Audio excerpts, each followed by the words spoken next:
Cuando nos preguntamos cuáles son los primeros textos de la Biblia, la respuesta va a depender a qué nos referimos. Por ejemplo, si hablamos de la Biblia cristiana completa, si nos referimos a la Biblia hebrea, es decir, al Antiguo Testamento completo, si nos referimos a los fragmentos más antiguos del Antiguo Testamento o a los fragmentos más antiguos del Nuevo Testamento. Hoy en día es muy común que cualquier persona tenga una Biblia en su idioma, pero esto no era muy común hasta más o menos el siglo XVI. Entonces la pregunta es cómo se transmitieron y preservaron los textos bíblicos. En este video hablaremos de cuáles son los textos bíblicos más antiguos que tenemos. Por ejemplo, el manuscrito completo más antiguo de la Biblia hebrea, o mejor dicho, el Tanaj, es el Códice de Leningrado. Este códice es relevante ya que es el que se utiliza con mayor frecuencia para hacer una traducción del Antiguo Testamento y es el texto hebreo estándar. Es la base principal para la Biblia hebrea impresa. Su fecha de escritura es en el año 1008 a 1009 después de Cristo por los masoretas. Y los masoretas eran un grupo de escribas y estudiosos judíos que entre los siglos 6 y 11 más o menos se dedicaron a la preservación, transmisión y estandarización del texto hebreo. Uno de los mayores aportes es la vocalización.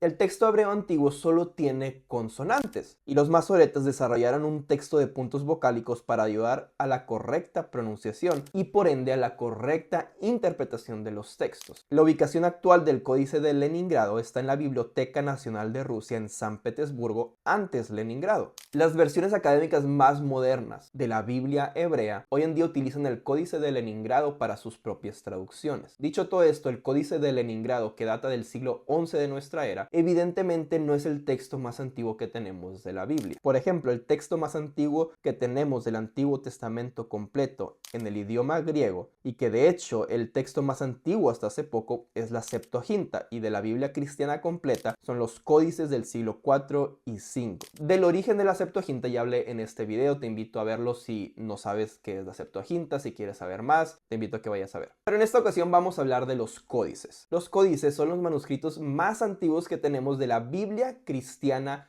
completa. Hay varios códices y los principales son el Códice Sinaítico, Vaticano y Alejandrino. El Códice Sinaítico es un códice del siglo IV escrito en griego. Su contenido es el Antiguo Testamento proveniente de la Septuaginta y el Nuevo Testamento completo. Contiene por lo tanto los libros deuterocanónicos tradicionales y también contiene la Epístola de Bernabé y el Pastor de Hermas. El Códice Vaticano también es un códice escrito en griego y también es escrito en el siglo IV. Contiene el Antiguo Testamento y el Nuevo Testamento incompleto. Por ejemplo, no se encuentra Primera y Segunda de Timoteo, no se encuentra Tito, Filemón, Apocalipsis y Marcos se acaba en el capítulo 16, versículo 8. Y en este Códice Vaticano tampoco se encuentra la Epístola de Bernabé ni el Pastor de Hermas. El Códice Alejandrino es más tardío que los dos anteriores ya que es del siglo V, pero también está escrito en griego. Es menos puro que los dos anteriores, esto debido a que procede de una mezcla de dos tradiciones textuales. Procede de la tradición textual alejandrina, de los cuales también proceden el Códice Vaticano y el Códice Sinaítico, pero también de la tradición textual bizantina, que es más tardía que la alejandrina y por eso el códice es del siglo V. Pero aún así, aunque sea un poco más tardío, este códice nos ayuda mucho para hacer comparaciones y para recrear los textos bíblicos. Con todo esto vale la pena mencionar un texto muy antiguo escrito en hebreo que se llama el Papiro de Nash. Este papiro es un documento muy antiguo de entre el siglo II y I a.C., escrito en hebreo que contiene los 10 mandamientos y la oración Shema Yisrael que está en Deuteronomio. Es una combinación muy inusual y no se puede tomar como tal un texto bíblico, pero sí es un texto hebreo muy antiguo que tenemos. Era considerado el texto hebreo más antiguo hasta antes de los rollos del Mar Muerto. Y dicho eso, pasamos a los famosos rollos del Mar Muerto. Entre los años 1947 y 1956 se encontraron unos documentos que son de los documentos más importantes en la historia de la Biblia hebrea. Y precisamente son los rollos del Mar Muerto. Como su nombre lo dice, estos rollos fueron encontrados en unas cuevas cerca de Qumran, un sitio arqueológico cerca del Mar Muerto en la actual Cisjordania. Estos textos se le atribuyen a una facción judía llamada los esenios, y de los esenios también hablo en este video por si gustas ir a verlo. Estos rollos se escriben alrededor del siglo III a.C. hasta el siglo I después de Cristo, y estos documentos se dividen en tres grupos: los textos de la Biblia hebrea, libros apócrifos o pseudoepigráficos y los textos de los esenios. La mayoría de los textos de la Biblia hebrea que se encontraron en el Mar Muerto son fragmentos cortos con excepción del gran rollo de Isaías. En la cueva 1 de Qumran se encontró el libro de Isaías completo, los 60 capítulos de Isaías preservados y que fueron escritos aproximadamente en el año 125 a.C.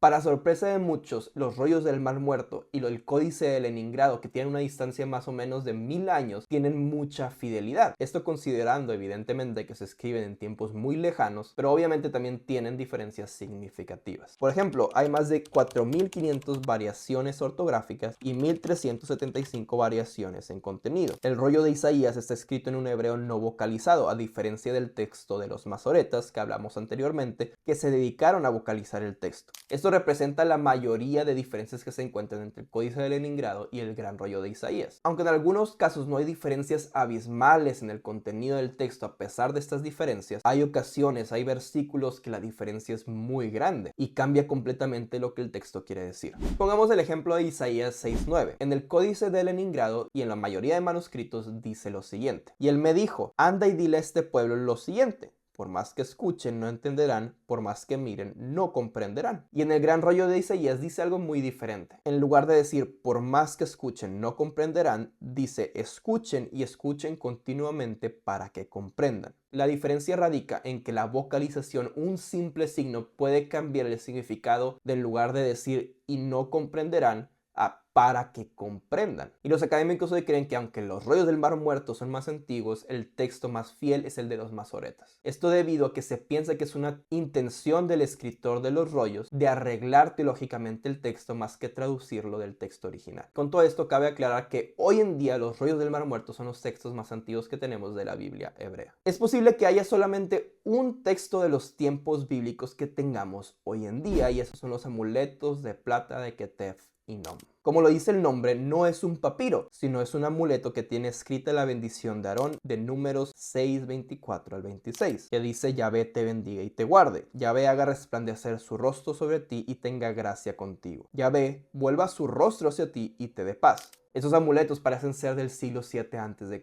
Y si bien no es un texto bíblico tal cual, es un ejemplo de una tradición que vemos más adelante en el texto bíblico que tenemos. Pasando ahora al Nuevo Testamento, los manuscritos más antiguos que tenemos completos del Nuevo Testamento son los códices que hablamos anteriormente. Pero aparte de los códices, hay papiros que son fragmentos del Nuevo Testamento que son anteriores. Por ejemplo, el que se considera el documento más antiguo del Nuevo Testamento es el papiro 52 o P52, que contiene versos del Evangelio de Juan que data del siglo II. Después de eso pasamos a papiros que ya son compilaciones de varios textos. Por ejemplo, el P46 es una colección extensa de las cartas de Pablo, el P45 los 4 evangelios y hechos, el P30 las 2 cartas de Pablo a los tesalonicenses y el P75 el evangelio de Lucas y Juan, todos estos del siglo II. Dentro de los manuscritos del Nuevo Testamento hay un fenómeno muy interesante que se llama nómina sacra. Este fenómeno es una forma de escritura abreviada que se utiliza para los términos que se usan con mayor frecuencia. Por ejemplo, en los escritos cristianos se utiliza para Dios, Jesús, Cristo, Señor, Padre, cielo, hombre, entre otros. Normalmente se le ponía una línea horizontal arriba y consistía de 2 a 3 letras de la palabra. Por ejemplo, la primera y la última, o la primera, la de en medio y la última.